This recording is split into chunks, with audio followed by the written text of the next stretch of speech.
Okay, how many of you have attendance policies? Of course you do. Maybe they're not always written down, but you have a really good idea of why you want people to show up for work and why it's important for them to be there on time. My name's Pandy, and you're listening to the Human Resource. And I thought this was a really good topic.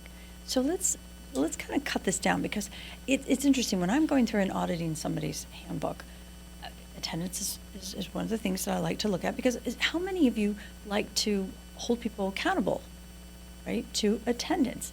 You get upset if they don't show up on time. And yet when I look at their policies, I literally just shake my head and say, wait a minute, I know you know what you mean, but how are we conveying this to the employee? Because what you have written down isn't it's not what they're doing, or it's exactly what they're doing and not what you want.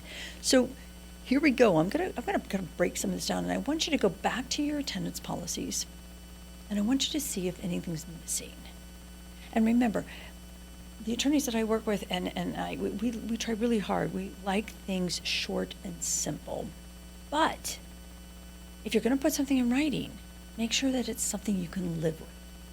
It's something that everyone can embrace and agree upon. And I'm talking about your team leads, your managers, your directors, whoever's going to be enforcing this. And that everybody's willing to speak the same language. Everybody understands that this is the policy and this is how it has to be applied. So let's go right at the very beginning. With an attendance policy, if someone needs to communicate an absence or communicate that they're going to be a little tardy, does your policy specifically say how you want that communication to be? Now, it used to be that it was always, well, I'd like a phone call. I want to hear the person's voice.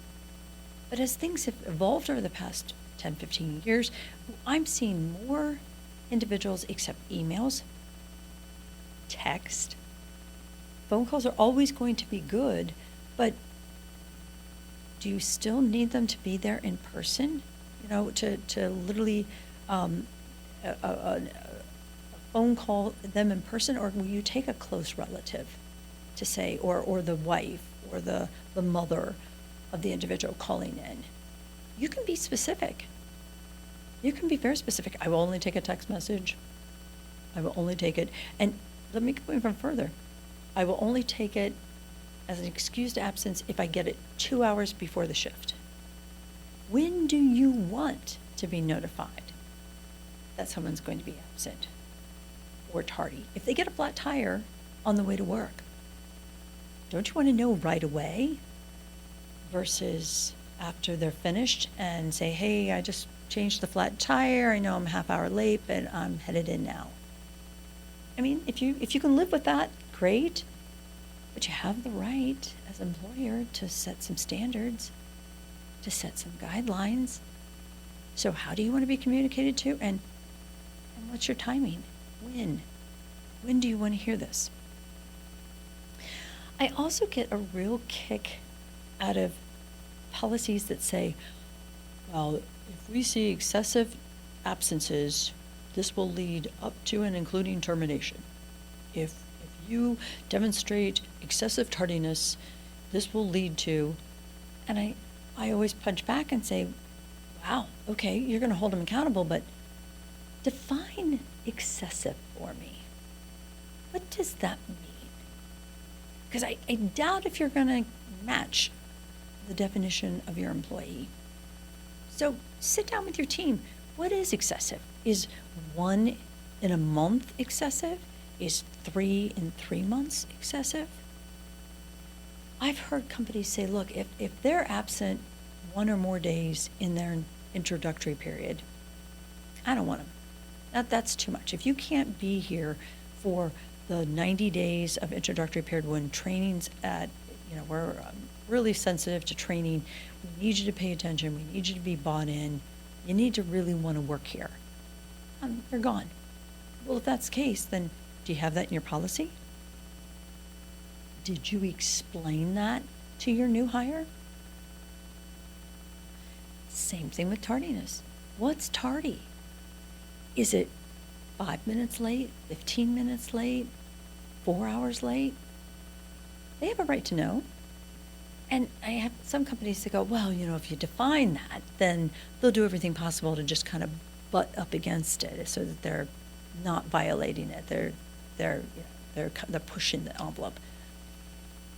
Well, okay, if that's the case, then maybe you should think about narrowing that down. If you're 5 minutes late to your workstation, you're tardy. If you're 5 minutes late clocking in, you're tardy. Don't give them any wiggle room. But if you're going to use a term like tardy or absent, define it.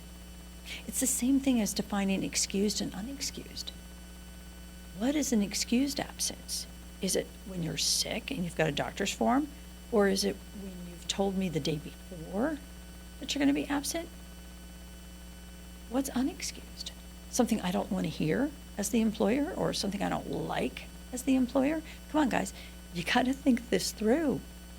Remember, if you're going to lead this up to and include termination, you've got to be able to explain it, not only to yourself and to possibly an attorney, but you got to make sure that you've previously explained it to the employee. So this is all very valid, and unfortunately, slipping between the cracks. So define what tardiness is, define excessive, or what would be in violation of your policy in terms of tardiness or absenteeism. And here's the other thing too, you don't want to go too long. You don't want to say, well, if you have 3 absences in 6 months, okay, do you know how many things in life can happen in 6 months? So keep your time frame less than 90 days. And I'm not talking about the initial introductory period. I'm talking about somebody who's been there at the company for 4 years. Keep those pockets if they've been absent so many days within a 3-month period. That's reasonable. And remember, the courts will look at you and say, will the reasonable person find that to be obtainable? If we asked the general population, and remember, the internet has now said the general population is just about anyone, anywhere, what would they consider to be reasonable? You also need to consider the company or the organization that you have. If you have a flexible position and individuals can kind of come and go, and as long as the work's getting done, you're not going to be too concerned about when and where they are, your policy is going to look entirely different than the fast food restaurant or the doctor's office, where we have to have boots on the ground and we have to have people there to attend to our clients, our customers, our workflow. If you've got a call center, you can't have that chair, have that phone ringing for 15 minutes in the morning until somebody finally strolls in, versus the person who's a graphic designer and she can start at 10 or 11 o'clock, even though the customers are calling at 8 to the customer service line. Her work, as long as she gets it done, it doesn't matter. So think that through based on your culture, based on what you're asking them to do. I also want you to think hard about, are we going to consistently ask for an excuse? I went to one client and I was going through their personnel files on an audit, and I started finding all these doctor's notes where the employee had been taking their kids to doctors. And you know how they gave the school release forms for the students? The employee was having to bring those in to the employer. I'm not saying that's a bad idea. I'm saying it's babysitting. But if you're going to do that for one employee, you better make sure you're doing that for everybody in a similarly situated position. And I'm talking about who has the same responsibilities and the same need to be at their station or at their place of employment. Quite frankly, in my opinion, if you're going to do it for one, you need to do it for the entire company. But is that truly what you need to do? And do you want that culture? How about bereavement forms? I've got a manufacturing firm that still collects bereavement forms. Now, to his point, this prevents somebody from having 4 dead mothers or 6 deceased aunts and uncles.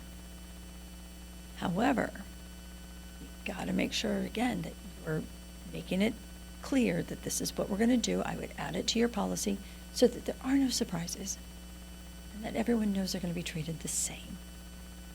And then remember, during the pandemic, we asked for school closings. We asked for the closings of daycares to be documented so that we understood that mothers had to stay home or parents needed to be attending their children and needed to work remotely. Again, think this through based on your culture, based on your company. Is that necessary? The last thing I want you to think about in terms of pulling your policy together is sometimes I will run across the word emergency. This is an unexcused absence unless it's considered an emergency. If someone's house burns down, are you really going to hold them to an absenteeism or an attendance policy? If someone is in a car accident, are you really going to hold them to an attendance policy? Be careful. Just be very careful with emergencies. Sometimes when children have problems at school and a mom gets a call in the middle of the day that her child's very sick, in my mind, that's an emergency. She didn't time that. She didn't expect the child to be sick. But she needs to go. And or maybe she needs to come in late until she finds somebody to watch the sick child so that she can go to work. I like to see policies defined, but I also love to see that employers and business owners can exercise discretion and take situations based on the facts of that particular incident or situation. Again, this is not a policy that you're going to use every day, but in some of your situations, you will be using it every day. So go through and make sure that if you do have to make changes, you're making changes that the entire team can live with, and the entire team can speak to. Think about paid time. Are you going to require paid time prior to unpaid time? So if somebody's absent, do they have to use a PTO day? That should be in writing. And absences around holidays and vacations. If someone knows that the 4th of July is coming up and it's on a Tuesday and they decide they want to take Monday off, but they call in sick, are you still going to pay for the holiday? Even if they have a paid day, so they get PTO and then the holiday, you can put in there that they have to work the scheduled day before and after a holiday before they get the holiday paid. I do that all the time. I add that to a policy all the time. And then what about the flexibility? Remember, if your company allows you the ability to offer flexibility, hey, I know you've got to take your kid to the doctor, so you're not going to be here all day tomorrow. But you know what? You can make up your hours later in the week. If you have that ability, it goes such a long way to your employees' morale and to the overall culture of your company if you can offer that. I know I've given you a lot to think about. I know I have. And I haven't even talked about how it's recorded in payroll. Because remember, absences, whether they're related to the Americans with Disability Act or whether they're related to FMLA, or maybe they're just a paid day that particular state is, permitting or allowing an employee to have, you need to record it correctly. And that can be a part of the attendance policy as well, is that employees need to record their time accurately based on the event. I love topics like this because there's so much there, and I want it to help you. So come back and listen again, because we're the human resource.